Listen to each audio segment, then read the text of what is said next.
जम्मू कश्मीर लद्दाख हिमाचल में मैं हूं विशाल और आप देख रहे हैं प्राइम नून एट 1। जम्मू कश्मीर से दफा 370 को हटाने के खिलाफ दायर अर्जियों पर सुप्रीम कोर्ट में समाअत जारी है। आज इस समाअत का 16वां दिन है। चीफ जस्टिस ऑफ इंडिया की सरबराही में 5 जजों की आईनी बेंच इस मामले की समाअत कर रही है। आज सीनियर वकील कपिल सिब्बल ने ही दलाइल का आगाज किया। मरकजी हुकूमत की जानिब से एसटी तुषार मेहता ने अकबर लोन के मुल्क मुखालिफ बयान का हवाला दिया।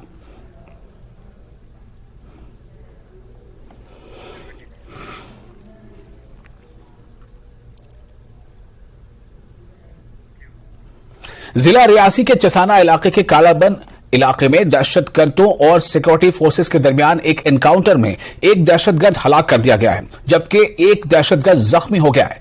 यह एनकाउंटर कल शाम शुरू हुआ था। आज सुबह फिर से गोलियों का तबादला शुरू हुआ। इलाके में सिक्योरिटी फोर्सेस का ऑपरेशन जारी है। सिक्योरिटी फोर्सेस दूसरे दहशतगर्द को हलाक करने के ऑपरेशन में मसरूफ है। ये दोनों दहशतगर्द जम्मू कश्मीर पुलिस के एक एसपीओ के घर में जबरदस्ती बैठे थे। जम्मू कश्मीर पुलिस के एक सिपाही ने अपनी दानिशमंदी का मुजाहरा करते हुए पुलिस को इत्तला पहुंचाई, जिसके बाद ये ऑपरेशन शुरू किया गया।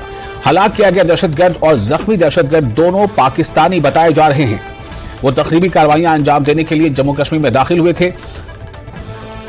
कहा जा रहा है कि दहशतगर्दों के अजायम इंतहाई खतरनाक थे, मगर सिक्योरिटी फोर्सेज ने वक्त रहते दहशतगर्दों को घेर लेने में कामयाबी हासिल कर ली और इनको हलाक करने का ऑपरेशन शुरू किया। इस ऑपरेशन में एक फौजी जवान और एक पुलिस एहलकार जख्मी भी हुए हैं।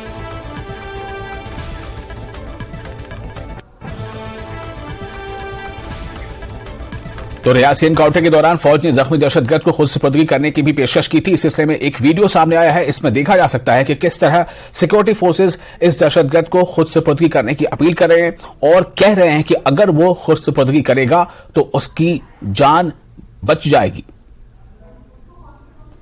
आप खड़े करके ओ भैया बाहर आ जाइए, आपको 5 मिनट का टाइम दिया जाता है। आ जाओ बाहर। यहाँ एसएचओ चसाना खड़े हैं और उसके साथ पार्टी। बाहर आ जाओ। आप बाहर आ जाइए, आपको बचा लिया जाएगा, वरना उसके बाद मकान को उड़ा दिया जाएगा। आप बाहर आइए। वैसे न करें बाहर होते। बस बस बस बस बस कर बस कर बस बस नहीं नीचे बस फायर नहीं अब करना। भैया आपको वार्निंग दी जाती है, बाहर आइए। अगर बाहर आ सकता है हमें आवाज दे, आवाज दे के बोलो, हम आपको बचा लेंगे। आप सिलेंडर कर जाइए और जब सिलेंडर हो जाओगे हम आपको बचा लेंगे। हैं? आवाज हेलो, आवाज दो, आवाज दो, आपको नहीं तो मकान उड़ा दिया जाएगा। आप जल्दी बाहर आ जाइए, नहीं तो मकान उड़ा दिया जाएगा।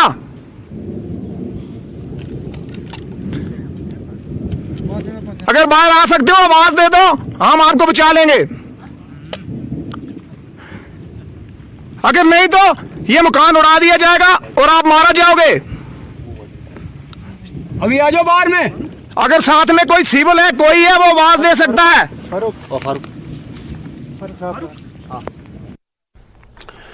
तो ये वो वीडियो है जिसमें साफ तौर से आपने देखा सुना कि सिक्योरिटी फोर्सेस किस तरह से उस आतंकी को जो उस घर के अंदर है उसे आवाज दी जा रही है कि आप बाहर आ जाओ, आप सरेंडर कर दो, आपकी जान बच जाएगी। लेकिन जवाब के नाम पर क्या था आपने देखा।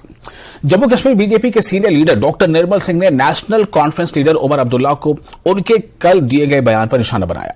उमर अब्दुल्ला ने कहा था कि वो असेंबली इंतखाबात के लिए नहीं बल्कि 370 की बहाली के लिए सुप्रीम कोर्ट पहुंचे हैं। निर्मल सिंह ने कहा कि उमर अब्दुल्ला समेत दीगर अपोजिशन लीडर इन मायूसी का शिकार है। लीडरान जितने भी हैं वो मायूसी का शिकार है, क्योंकि वो जानते हैं कि 370 अब तारीख बन चुका है। सिंह ने कहा कि उमर के दौरे इख्तिदार में जम्मू कश्मीर में हलाकतें हुई। उन्होंने जम्मू खित्ते में दहशतगर्दी के फैलाव पर तशवीश का इजहार किया और इसके लिए पाकिस्तान को जिम्मेदार करार दिया। उन्होंने दहशतगर्दी के मुकम्मल खात्मे के लिए सख्त इकदाम पर जोर दिया।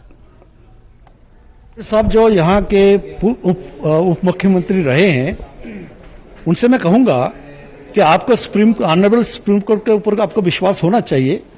अगर ये मुद्दा चल रहा है तो इस प्रकार के इसको पॉलिटिसाइज करने का कोई मतलब नहीं होता। आप दिन में सपने देख सकते हैं, कोई भी देख सकता है, यहां तो हुर्रियत के भी लोग थे जो आजादी चाहते थे, कुछ लोग पाकिस्तान जाना चाहते थे, तो ठीक है, कोई ऑटोनॉमी की बात करते हैं, लेकिन ये कॉन्स्टिट्यूशन मैटर है और इस कॉन्स्टिट्यूशन मैटर को आज ऑनरेबल सुप्रीम कोर्ट इसको देख रही है। और वहां ये भी है, नेशनल कॉन्फ्रेंस के एमपी ने जिस प्रकार से पाकिस्तान जिंदाबाद के नारे लगाए असेंबली में, उसकी भी चर्चा सुप्रीम कोर्ट में आ रही है। तो सारा जो है दूध का पानी हो रहा है। तो इसलिए हम इसको पॉलिटिसाइज ना करते हुए हम सीधा माननीय सुप्रीम कोर्ट के ऊपर विश्वास रखें, और पूर्व मुख्यमंत्री को तो रखना ही चाहिए क्योंकि वो एक जिम्मेदार शहरी हैं।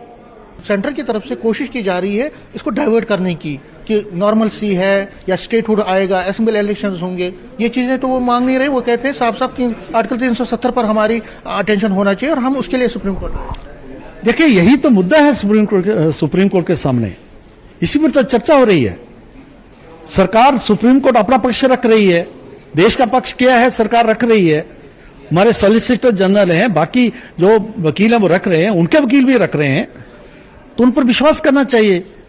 जहां तक ये कहते हैं शांति तो पहले थी जब वो मुख्यमंत्री थे, तो एक जब आंदोलन चला था लगभग 125 लोग जो है वहां पर मारे गए थे तब, और कितने जो है लोग शहीद हुए, और इन्हीं के, चाहे इनके जो थे दादाजी थे या पिताजी थे या इनके या ऐसे साथी जो इस प्रकार की बात करते हैं, 42,000 लाशें जो हैं जहां जम्मू कश्मीर पर गिरी हैं। मैं इन 42,000 में सेना के लोग, सुरक्षा बल के लोग, पुलिस के लोग और आम सिविलियन के साथ साथ उन उग्रवादियों को भी मानता हूं जो इस यहां के नौजवान थे, जिनको इसी प्रकार की पढ़ाई पढ़ाते हुए पाकिस्तान के पास उस तरफ धकेल दिया और गन उनके हाथ में पकड़वा दी, और वो जो है हमारी सुरक्षा बल सेना की गोली का शिकार हुए। तो इस प्रकार की बात करने का कोई फायदा नहीं है। टूरिस्ट जो है आते थे, लेकिन कैसे आते थे है दुनिया को मालूम है। 1990s के पहले आते थे, जहां पर जो है पिक्चर्स की शूटिंग होती थी, जो आज शुरू हो गई है। आज जैसे विश्व सुंदरी और इस प्रकार के वो भी यहाँ इवेंट आना शुरू, वहां सिनेमा बंद हो गए थे, वो भी चलना शुरू हो गए हैं। आज जिस प्रकार से अमरनाथ यात्रा शुरू हुई है, आज हम देखते हैं कि खीर भवानी और कितने प्रोग्राम हो रहे हैं। आज घर घर जो है तिरंगा चल रहा है। राष्ट्रगान आपके समय में तो बंद ही हो गया था, उसका जवाब देना आप। तो ये जो बातें हैं, ये सिर्फ जो है ये इसका राजनीतिक कर रहे हैं, जो सही है सही नहीं है। और आप देखेंगे दूध का दूध पानी का पानी होगा। आज आम कश्मीरी भी जो है, जो नौजवान है, उनकी बात को नहीं मान रहा, तो इसी कारण से बौखलाए हुए ये इस प्रकार की बातें करें। और जिला वतन तिब्बती पार्लियामेंट अरकान ने श्रीनगर में एक अहम प्रेस कॉन्फ्रेंस से खिताब करते हुए चीनी हुकूमत के तहत तिब्बती अवाम को दरपेश अहम मसाइल के हवाले से तफसीलात फराहम की। और इन्होंने कहा कि पिछली 7 दहाइयों के दौरान तिब्बत की सूरत हाल इस हद तक अबतर होती जा रही है कि अब कल्चरल जेनोसाइड और तिब्बती शख्स के मुकम्मल खात्मे का खतरा लाहक है।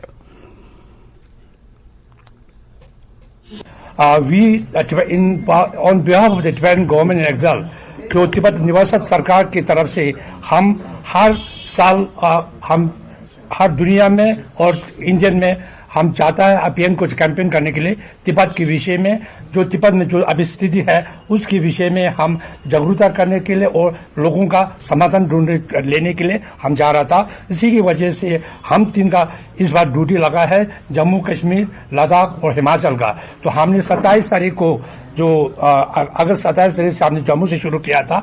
5 दिन हमने जम्मू में रहा था और 1 तारीख को हम यहाँ पहुंचा है। कल हम लद्दाख चले थे। हमारा साथ हमारा भाई सहयोग मंच के प्रतिनिधि हमारा संजीव मल्होत्रा से है और सैनी है, हमारे साथ जोड़ा है। 10 दिन से हमारे साथ जो आगे लद्दाख में जाएंगे, उसके बाद हम दिल्ली भी जाएंगे। तो हमारा यहाँ का जम्मू कश्मीर की जितना मिनिस्टर है, जो एक्स प्रेसिडेंट, जो भी MP है, ML है, उनसे मिलके और खास करके जो हर पार्टी के जो नेता है उनको मिला है। जम्मू में मिला है, यहाँ भी मिला है। Geographically, Tibet exists as a buffer state for more than 2,000 years between two Asian giants, India and China, until its illegal occupation of China in 1959. So now read out the 10 points which is appeal to the government of India and its people.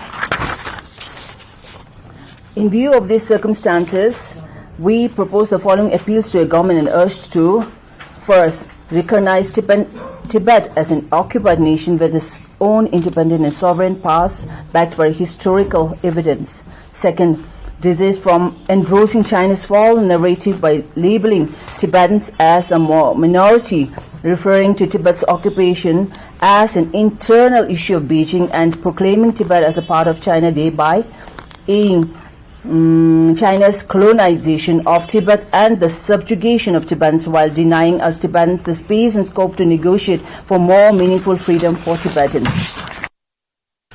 और sports सरगर्मियों को लेकर बांडीपुरा अपनी एक अलग पहचान और मकाम रखता है। इस इलाके में दूसरी खेल सरगर्मियों के मुकाबले में फुटबॉल हमेशा से लोगों का मकबूल तरीन खेल रहा है। श्री कश्मीर स्पोर्ट्स स्टेडियम बांडीपुरा ने कहा है कि अगर ऐसा होता है तो इसके साथ ही इसकी जितनी भी चीजें हैं उसमें जो तरक्की की राह है ये आगे बढ़ती जाएगी। शेर कश्मीर स्पोर्ट्स स्टेडियम बांडीपुरा में सुबह से ही फुटबॉल खिलाड़ियों को बड़ी तादाद में देखा जा सकता है। स्टेडियम में सुबह सवेरे ही मुख्तलिफ क्लबों और स्पोर्ट्स अकेडमियों के बच्चे फुटबॉल की प्रैक्टिस करते नजर आते हैं। बांडीपुरा की मारूफ स्पोर्ट्स शख्सियत गुलाम नबी खान अल मारूफ दादा सर के नाम पर बनाई गई अकेडमी से वाबस्ता 60 के करीब बच्चे भी दूसरी टीमों की तरह प्रैक्टिस करते नजर आते हैं। न्यूज 18 नुमाइंदे मोहम्मद सईद के साथ बात करते हुए इन बच्चों का कहना था कि खेल कूद की सरगर्मियों से जुड़कर न सिर्फ वो गलत कामों से दूर रहते हैं बल्कि जिस्मानी और जहनी तौर पर भी फिट रहते हैं। इन सब के बीच यहां हमेशा से खेल सरगर्मियों को सरकारी इदारों का ताउन न मिलने की शिकायत रही है। इसके बरक्स यहां के क्लब और दूसरी अकेडमियां अपनी जेब से सारा कुछ खर्च करके खेल कूद की सरगर्मियां जारी रखे हुए हैं। बांडीपुरा में सबसे पहले फ्लड लाइट्स के अंडर फुटबॉल खेलने की शुरुआत की गई थी और जो हमारी कोचेज है वो हमें सुबह 6 बजे प्रैक्टिस कराते हैं और 6 बजे से लेकर 8 बजे तक हम प्रैक्टिस करते हैं यहाँ पे। और इसका मोटिव, इस एकेडमी का मोटिव ये है कि बच्चे ड्रग से दूर रहे और डिप्रेशन जो आपको आजकल पता है बहुत सारा हो रहा है, मतलब डिप्रेस्ड हैं बच्चे पढ़ाई की वजह से, यहाँ कुछ फैमिली प्रॉब्लम्स होते हैं, उन चीज़ों की वजह से उन चीज़ों से दूर रहते हैं हम लोग। जो स्टूडेंट्स हैं वो ज़्यादातर नहीं देते क्योंकि आजकल की जो ये लोग हैं, बच्चे हैं, वो ज़्यादातर गलत कामों में इन्वॉल्व हैं और उनसे यही गुजारिश है कि वो ज़्यादा से ज़्यादा ग्राउंड की तरफ आए, खेले कूदे अच्छी तरह। जो ये लड़के हैं, हम ये जो एकेडमी से दो ये हम खुद ओन रन करते हैं। जो हमारा एजाज साहब यहाँ खुद जेब से जो पैसे हैं वहाँ से यहाँ से जो लाते हैं वो खुद ये रन करते हैं। यहाँ पर हमें कोई गवर्नमेंट का सपोर्ट, LG जो सपोर्ट्स काउंसिल है वो कोई सपोर्ट नहीं दे रहा है, कोई यूथ सर्विस सपोर्ट से उसका कोई सपोर्ट नहीं है। हम जो ये बिब्स हैं, बॉल्स हैं, एक्स्ट्रा जो भी है यहाँ पर इक्विपमेंट्स हैं वो हम खुद अपनी जेब से लाते हैं और इन बच्चों को खिलाते हैं। जो है हमारे पास अभी कम से कम 3 एकेडमीज हैं, 60 लड़के हमें यहाँ पर एकेडमी है और फुटबॉल स्कूल जो हैं वो संडे को रहता है, उसमें भी कम से कम 30-40 बच्चे जो हैं वो खेलते हैं। और जम्मू यूनिवर्सिटी ने पंच प्रण के उन्वान के साथ आजादी का अमृत महोत्सव मनाते हुए कई प्रोग्रामों का इनेकाद किया। इसका बुनियादी मकसद तलबा में हुब्बुल वतनी का जज्बा पैदा करना था। मुतअद्दिद मज़ामीन के हवाले से मालूमात, तालीम और मवासिलात के लिए दीगर इदारों के साथ तलबा और फैकल्टी मेंबरान को शामिल करने के मकसद के साथ कई प्रोग्रामों का इनेकाद किया गया। जम्मू यूनिवर्सिटी ने अमृतकाल और आजादी का अमृत महोत्सव मनाते हुए एहसास जिम्मेदारी और जज्बा पैदा करने के लिए एक पहल की। तलबा और स्कॉलर्स बशमूल फैकल्टी मेंबरान ने यूनिवर्सिटी कैंपस में मुनक़िदा तमाम प्रोग्रामों में शिरकत की। वो ऐसे गैर मामूली मौके फराहम करने के लिए शुक्रिया अदा कर रहे हैं। हिंदुस्तान नौजवानों की सबसे ज्यादा आबादी वाला मुल्क है और तरक्याती पॉलिसियों, तरीक़ाकार और इनके निफाज के लिए नौजवानों को तरजीही बुनियादों पर मशावरत के लिए लिया जाना चाहिए। कॉलेज ऑन व्हील्स और अपनी डिग्री को डिजाइन करने जैसे मुख्तलिफ प्रोग्रामों में तलबा को शामिल करने के लिए बड़ी सतह पर कई इक़दाम किए जा रहे हैं। कई प्रोग्राम जैसे डिग्री दर्पण, मेरी माटी मेरा देश, पंच प्रण, मिट्टी को नमन, वीरों का वंदन और गो ग्रीन में भरपूर शिरकत देखी गई। इन कोशिशों ने एक कौम की तामीर और एक भारत श्रेष्ठ भारत की वज़ीर आज़म के नारे और ख्वाब को हकीकत बनाने के लिए मुस्तक़बिल की कोशिशों के लिए रोशनी फराहम की। पंच प्रण तो जम्मू विश्वविद्यालय, मुझे लगता है जो मेरी जानकारी है, भारत का शायद एकमात्र विश्वविद्यालय है जिसने कि पंच प्रण महोत्सव का आयोजन किया था। और उसमें जम्मू विश्वविद्यालय पिछले 1 साल में क्या किया है, जम्मू कश्मीर के सरकार ने जम्मू कश्मीर में क्या किया और केंद्र सरकार में, तो इसके लेकर के एक एग्जीबिशन लगाया गया था जिसके माध्यम से हम पहुंचे थे। लेकिन ये 3 दिन का कार्यक्रम था। इसके अलावा बार बार जो हमारे प्रधानमंत्री कहते हैं वो कहते हैं कि गुलामी की मानसिकता से बाहर आओ, और दूसरा वो जोर देते हैं कि एक रिस्पांसिबल सिटीजन बनने का, और तीसरी बात कहते हैं कि आप जो है 2047 तक विकसित भारत कैसे बनेंगे। तो मुझे लगता है कि हर एक इंस्टीट्यूशन एक्सपेरिमेंटेशन के माध्यम से अपने शिक्षा के जो डिलीवरी है उसमें एक आमूलचूल परिवर्तन करके, और मुझे लग रहा है नेशनल एजुकेशन पॉलिसी जो 2020 है वह इस दिशा में एक बहुत ही महत्वपूर्ण जो है रोल प्ले कर रही है। जम्मू यूनिवर्सिटी के अंदर भी तरह तरह के प्रोग्राम हुए, और यहाँ जम्मू यूनिवर्सिटी के अंदर जितने भी प्रोग्राम कराए गए इस स्लोगन के ज़रिए से, चाहे आज़ादी का अमृत महोत्सव हो, चाहे 5 प्राण है, तो इसमें काफ़ी सारा हमें मौका मिला और काफ़ी सारा ऐसा जज्बा उभरा जिसकी वजह से हम भी अपने अंदर ये जज्बा महसूस कर सके कि किसी भी तरीके से जो है हम भी अपने देश के तय किसी तरीके से कुर्बानियाँ पेश करें और जज्बात हमारे देश की जानिब हों। तो इस तरीके के काफ़ी सारे चीज़ें जो है हमें, जो एक भारत श्रेष्ठ भारत का नारा था उसके लिए भी हमें काफ़ी सारी चीज़ें मिली हैं। इस साल हम 77th आज़ादी का अमृत महोत्सव मना रहे हैं, एंड हर जगह हम देख सकते हैं कि एक्साइटमेंट लेवल ही अलग है। तो जस्ट द सेम वे हमारे जम्मू यूनिवर्सिटी में एक इसी के कॉन्टेक्स्ट में एक प्रोग्राम हुआ था, that was at a global level, Y20 consultation meet, जिसमें अलग अलग देशों से लोग आए थे, स्टूडेंट्स आए थे, जहाँ पे हमें अपने आप को प्रेजेंट करने का मौका मिला, उनको ये बताने का मौका मिला कि how India is empowered in every sense. Jammu विश्वविद्यालय में पिछले 1-1.5 साल में बहुत से ऐसे कार्यक्रम किए हैं जिससे बच्चों में काफ़ी चेतना आई है और बच्चों में काफ़ी उत्साह देखने को मिला है, क्योंकि यूनिवर्सिटी को वो जिस डायरेक्शन में ले जाना चाहते हैं उसमें वो चाहते हैं कि बच्चे जो हैं वो खुद करें और खुद सीखें, ताकि टीचर जो हैं वो सिर्फ मेंटरिंग का काम करें।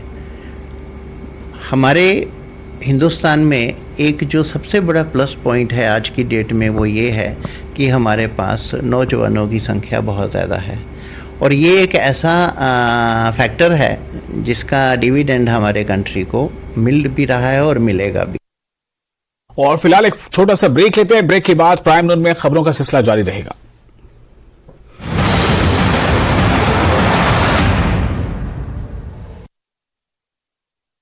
हेडलाइंस प्रेजेंटेड बाय पेट सफा आयुर्वेदिक चूर्ण। पेट सफा तो हर रोग दफा।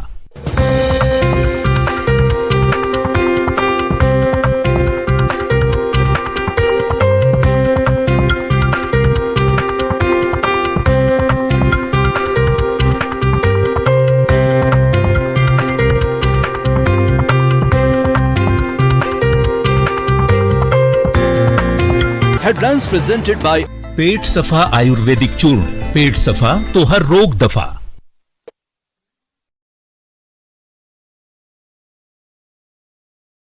सुप्रीम कोर्ट में धारा 370 पर आज 15वें दिन की सुनवाई। याचिकाकर्ता रखेंगे पक्ष। केंद्र के इस फैसले का समर्थन करने वाले रख रहे हैं पक्ष। उमर अब्दुल्ला पहुंचे सुप्रीम कोर्ट।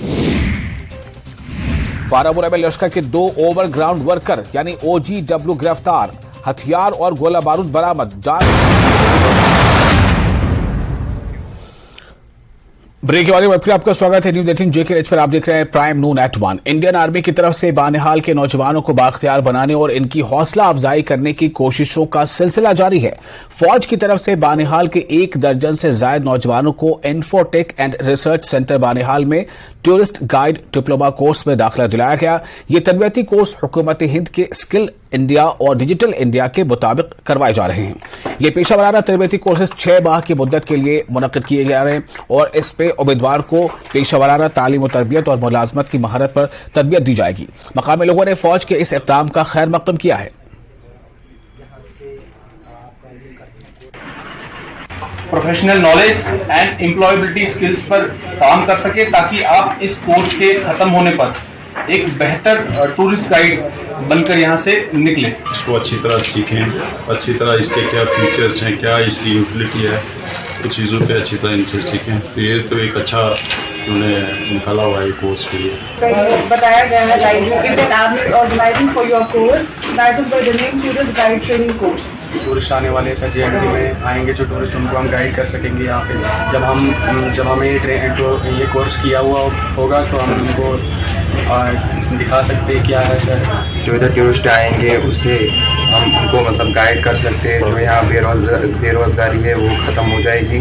यहाँ हमें मतलब जब हम यहाँ से कोर्स ख़त्म करेंगे डिप्लोमा मिलेगा तो हमें यहाँ से टूरिस्ट को गाइड करने का मौका मिलेगा। और 2-3 दिन के लिए कहीं मंदिर या बासमरग या और किसी जगह पे जाएंगे, इससे हमारी बेरोजगारी खत्म होगी। 370 हटाने के खिलाफ दायर दरख्वास्तों पर समाअत जारी है। समाअत के दौरान चीफ जस्टिस ने दिया इशारा, आज शाम तक मुकम्मल हो सकती है समाअत, फैसला आज महफूज हो सकता है। इस वक्त की एक बड़ी खबर आपको दे दें, फैसला आज महफूज हो सकता है। 370 की एब्रोगेशन के खिलाफ जितनी भी अर्जियां दायर की गई थी उन पर तमाम अर्जी गुजारों के जो वकील हैं उन्होंने अपनी दलीलें रख दी हैं। उसके बाद फिर जो सरकार का पक्ष था उसको भी रखा गया, सॉलिसिटर जनरल ने रखा, अटॉर्नी जनरल ने रखा और 1-2 वकीलों ने रखा। तो अब उसके बाद फिर से जो है कपिल सिब्बल ने अपने तौर पर रिबटल दिया था, जवाब दिया था। तो अब ऐसी खबर आ रही है कि 370 हटाने के खिलाफ दायर दरखास्तों पर समाअत जारी है। लेकिन समाअत के दौरान चीफ जस्टिस ने यह इशारा दिया है कि आज शाम तक यह समाअत मुकम्मल हो सकती है, फैसला आज महफूज हो सकता है। तो ये एक काफी अहम मोड़ पर ये कह सकते हैं कि यह समाअत पहुंच चुकी है। और ऐसा लग रहा है जैसे पहले भी हमने आपको बताया था, हमारे रिपोर्टर से जब हम बातचीत कर रहे थे तो उस वक्त ने बताया था पिछले बुलेटिन में कि हो सकता है कि 1-2 दिन में यह सुनवाई जो है मुकम्मल हो जाए। लेकिन इशारा कुछ इस तरह का मिल रहा है कि शायद आज ही यह समाअत मुकम्मल हो जाए, क्योंकि सुप्रीम कोर्ट ने ये जो समाअत जारी है उस पर समाअत के दौरान चीफ जस्टिस ने ये इशारा दिया है कि आज शाम तक मुकम्मल हो सकती है समाअत। अगर ऐसा होता है तो फिर फैसला जो है कोर्ट महफूज रख सकता है और फिर उसके बाद वो फैसले की तारीख यानी फैसले के ऐलान की तारीख क्या होगी ये देखने वाली बात होगी।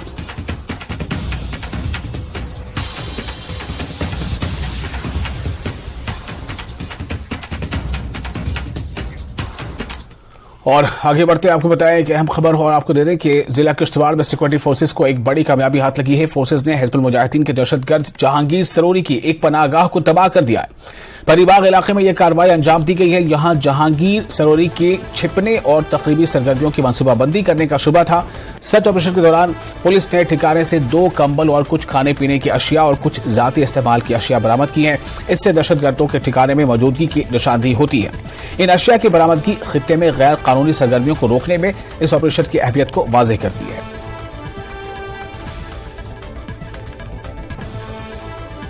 किश्तवाड़ में 3 एक्टिव टेररिस्ट जो उनकी खोज के लिए उनको पीछा करने के लिए फोर्सेस लगी रहती हैं। उसके चलते एक आपको आइडिया होगा बादात एरिया में परीबाग एरिया, तो वहाँ हमारे इनपुट था कि इस एरिया में जहांगीर सरोरी जो A++ कैटेगरी टेररिस्ट है उसकी मूवमेंट हुई है और वो इस एरिया में रुका है। Then we were able to zero it. So उसमें 2 लोकेशंस हमें ऐसी मिली। एक तो प्रीवियस उसकी हाइड आउट थी और उसके अंदर तो कुछ मटेरियल नहीं था, बट जगह ऐसी थी कि क्वाइट पॉसिबल कि वहाँ एक समय पे आके रुका हो। और दूसरी जगह जो है we were able to trace out की कुछ आइटम्स, उसकी अपनी personal items and blankets and other things movement pattern के हिसाब से एक प्लेस भी ऐसी है कि जहाँ क्वाइट पॉसिबल आके बीच में कहीं रुका है कुछ दिन, उसके बाद मूवमेंट हुई है। बट उसके चलते हमने एरिया डोमिनेट किया हुआ along with the army CRPF and we are ensuring कि उस एरिया में कहीं भी और भी ट्रेसेस मिले और कुछ सस्पेक्ट्स जो है वो भी हमने तलब किए हैं and we are interrogating them.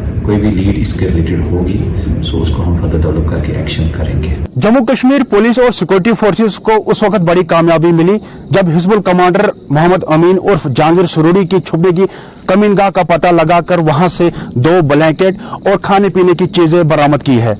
बताया जा रहा है जिस जगह पर जहांगीर सरोरी छुपा हुआ था वो उसका आबाई गांव है। खित्ते चिनाब में मिलिटेंसी को रिवाइव करने में जहांगीर सरोरी का काफी अहम रोल माना जाता है। 3 दहाइयों से जहांगीर सरोरी इन्हीं चिनाब वैली के जंगलों में छुपा हुआ है और पुलिस और सिक्योरिटी फोर्सेस की नजरों से अभी भी फरार है।